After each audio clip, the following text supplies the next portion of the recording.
Hi there, thanks for joining me for a quick update of my Sew for the Soul book. Since the last video, I've joined a few of the pages together. So these are the spreads for 1 and 2, which was challenge 1. And I've joined these two pages together just with a straight stitch. I've added a tab and I've tried to make the fabric choices match both of these spreads, so that it looks at home with both of those, and I think that works quite well.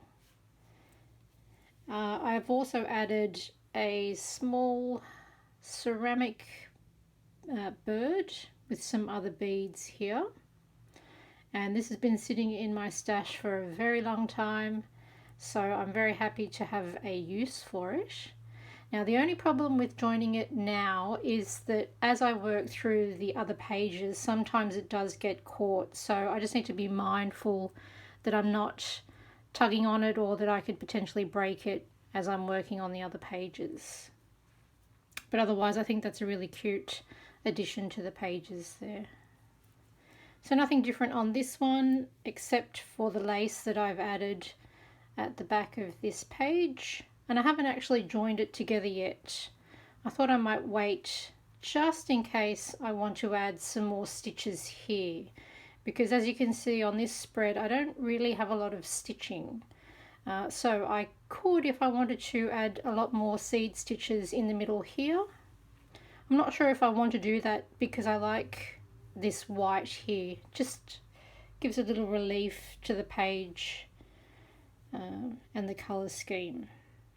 So since the last video I did add some French knots here, which you may not see on the video because they're in the same colour, and some running stitch along here, mostly to hold the flowers down by their stem.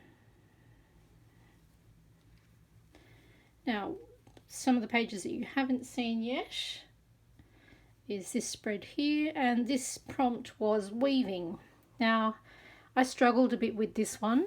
I think I found it a bit overwhelming because there were so many different pieces of fabric and areas to stitch in that I didn't really know where to start, and I found it difficult to focus on an area.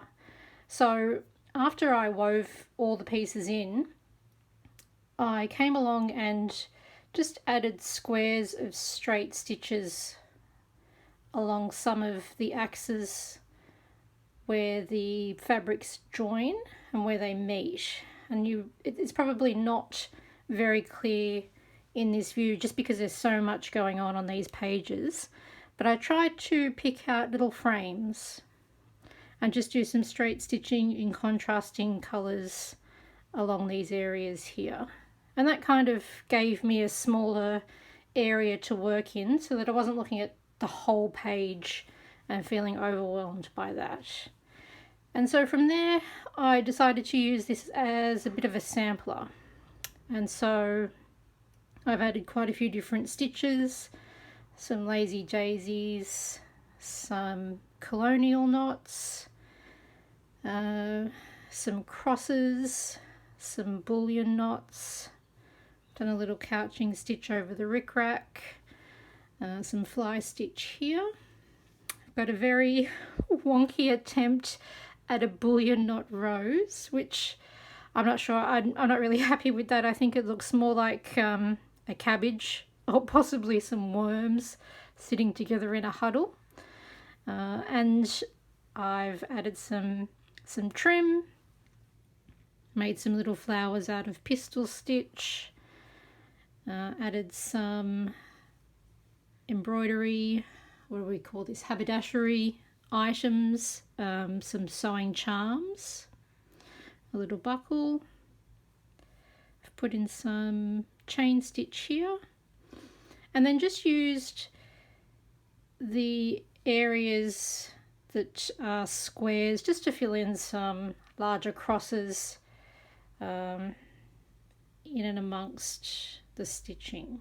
So this charm here I added the thread to make it look like a reel of cotton, which I think looks pretty cute and adds a little pop of colour in amongst the rest of it here. Another piece that I really like is this tiny little wooden cotton reel, which had a different colour thread on it, but I took that off and changed it so that it matched these pages here. And so I went through a lot of umming and ahhing. I liked this spread, I didn't like the spread, and it took me a very long time to finish this one. Actually, there's a lot going on, but it was a lot of fun to finish, and I'm really happy with the colour choices. So this is pages 7 and 8, I think. And the last one that I've done is pages 9 and 10, and this is a bit of a breather, although it looks a bit busy. I do like the colour, and it's not so simple because the fabric I've chosen has these flowers on it already, so it probably is a bit busy, but I'm happy with the colour choices. I've added some stitching along this strip here, which has kind of come off and onto the base fabric.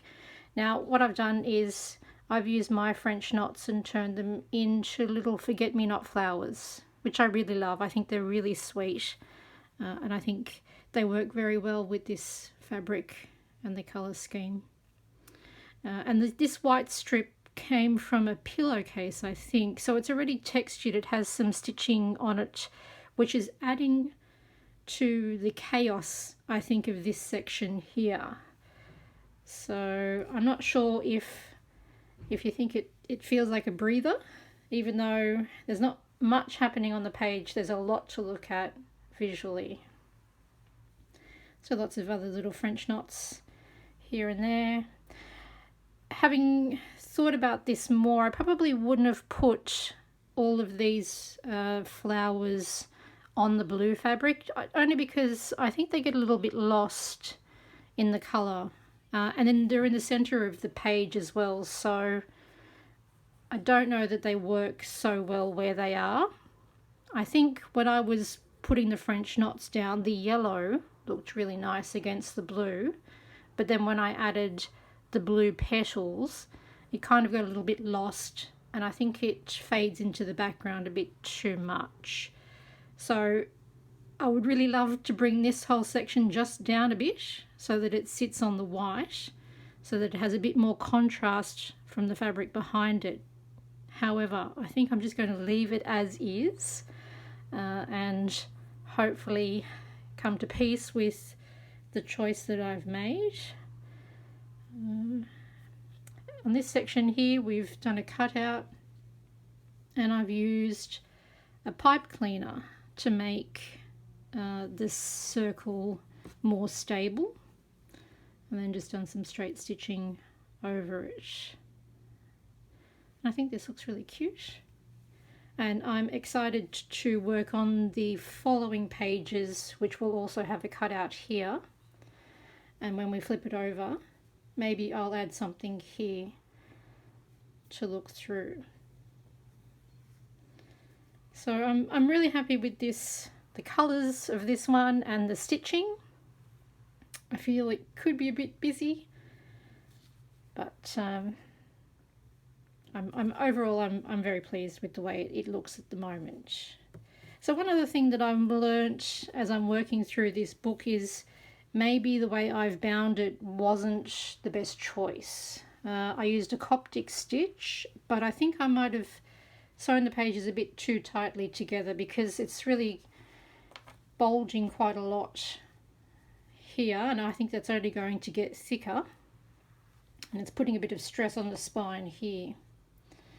So maybe as I join the pages together, they may sit a little better, and when I come to add the cover, I'm going to make it long enough so that it comes to the edge of each of the internal pages and covers up this cascade effect here, which actually I think looks nice. And when I add some more lace and things as I join the pages, you'll see some more interesting things as I go.